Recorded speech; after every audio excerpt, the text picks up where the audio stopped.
guys, it's Trish and I'm back here with a happy birthday card for you guys.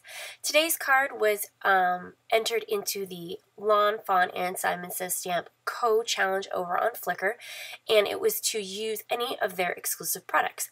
So I decided to make a birthday card, and I'm starting out with the brand new die set from Lawn Fawn called Party Balloons, and I'm using this medium size balloon and just cut it out of some Nina 80-pound cardstock, and I'm using the Lawn Fawn Kohl's ABC's alpha dies to cut out Happy out of some masking paper. And I've gone ahead and put those down on the balloons, and then I'm starting out with some distress ink, and I decided to make a rainbow of balloons, of course. And so I'm using picked raspberry first, and I'm just coating the whole entire balloon and really saturating the paper with this picked raspberry. I want it to be very bright and vibrant, and I'm actually pretty content with how it turned out. I really just kept going at it with the distress inks. So once I've totally covered it with picked raspberry and I'm happy with the color, I'm going in with a little bit of festive berries. Now I decided I wanted to do a little bit of shading on each of the balloons to make them look a little bit more three-dimensional and not so flat. So I'm just going in that bottom right corner with the festive berries, and there's how it looks. And once it dries out, it kind of smooths out and it isn't so splotchy, and you'll see that in the end. So for the next color, I'm going in with Spice Marmalade, and I'm really coating that up again. And then once I'm happy with that, I'm actually going in with Ripe Persimmon. And again, on all the balloons, I'm just focusing on the lower right-hand corner of the balloon. For the yellows, I'm going to be using, I believe it's Squeezed Lemonade, and though it's pretty light, I felt like it was just the right yellow. So I'm going in with the Squeezed Lemonade, yep, and then I'm going to add a little bit of shading with my all-time favorite yellow, which is Mustard Seed. I don't know, this color is just gorgeous. It's like the perfect yellow color for me. So I'm just adding that to the bottom right hand corner. And then for my blues, I'm actually going to be using some Peacock Feathers, which is probably my all-time favorite blue color in Distress Inks. And then I went with something a little bit darker, which isn't very close, which is the Salty Oceans. However, I really like how these two colors blend. It does take a little bit of elbow grease to really blend them so that they kind of fade into each other, but when you do, I mean, the result is just beautiful. I love these two colors together, and I'm happy that I paired them up instead of maybe Broken China with Peacock Feathers or something like that. And the last balloon, I'm going to be going in with some purples. I was thinking about doing greens, but I decided to go with purples. So I'm starting out with some Seedless Preserves, and then I'm going to go in with some Dusty Concord. I was a little rough with the purple because I noticed that the corner of my Y was lifting on my masking paper, so I was trying to avoid not inking it up too much, and it kind of made a splotchy mess. But it was okay. So here's my favorite part, which is peeling off the masking paper, and you get that crisp white underneath for the letters, and it was really exactly what I was hoping for.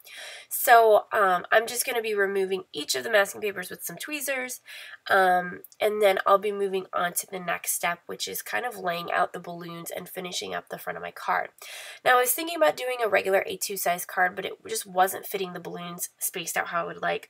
So my card base for today is made out of Nina 100-pound Desert Storm cardstock, which I love. Super sturdy and just a great craft cardstock. That was also part of the challenge, was that you had to use Simon Says Stamp and Lawn Fawn exclusive products, and it had to include craft. So I went with a craft card base.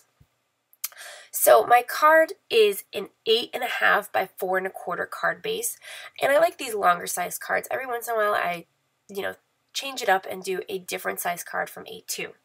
And I'm taking the Simon Says Stamp handwritten borders, and I know that Lawn Fawn just released a stamp set similar to this. However, it wasn't one of the ones that I did get from the new release, so I thought, why not just use the one that I have in my stash, which is the reason why I didn't order the Lawn Fawn one.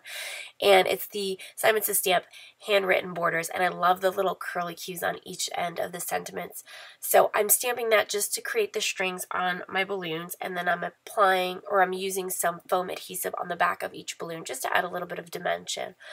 So I'll stamp all of them out on the bottom for the strings, and then I'll actually use one of the corners of the sentiments to create little curly cues like when you tie the balloon, and you'll see it here. I'll show you how I did it just on the H and A, and then I'll go ahead and stamp out the rest of the card. And I'm also going to be taking the Memento black marker, and I'm just going to be emphasizing the little curly cues because I didn't stamp it quite right. I didn't want to ink up anything that didn't need to be inked up, and then I added the little string around the bottom of the balloon. So once I had all the balloons attached, I decided that it said happy, and I was thinking about putting birthday on the inside, but I really wanted it to be all on the outside.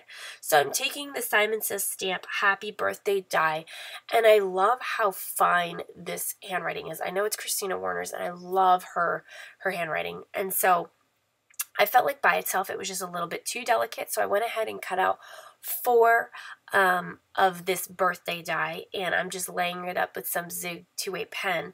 And then on top of it, I'm going to be using some glitter paper from DCWV, and I've die cut that as well, and then I'm going to be putting that on top. I was kind of going back and forth between silver and black, and you'll probably see it off in the corner somewhere, but I felt like the black was getting lost with the balloon strings, and so I wanted something to be a little bit extra sparkly, and so I went with the silver. Here you'll see that I've finished off my embellishment of the birthday, and I've coated the top one with the silver, or attached it with the silver. I kind of ignored the dot on the eye because I feel like it's so tiny, I lose all of the ones in the 5 layers that I cut, so I just don't even worry about it.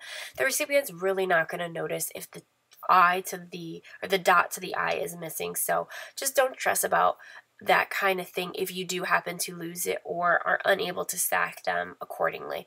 I think it looks fine without it, to be honest, and I'm just attaching it with a little bit of the same glue, the Zig 2-way glue. I felt like this card needed just a little bit something else, so of course I tapped into my sequin stash. I can't make a card these days without a little bit of sequins somehow. So I'm just taking these clear sequins, I believe they're called the Moonshine ones, and I have them in the variety of sizes, and so I'm just scattering them across my card. However they fall is where I end up attaching them, and to attach them I'm using some multi-medium matte from Ranger because I tend to make a mess when I attach sequins, and if I use glossy accents it'll be just a mess, and I like that the glue does dry matte. And so that completes my card. I really had fun playing along with this challenge. I hope that this gives you an idea for some birthday cards. Someone suggested that it actually was a really nice card for a masculine birthday card, so I thought that was a great idea. As always, there'll be a link to the products used on this card down below in the description box, and I will see you guys in the next video.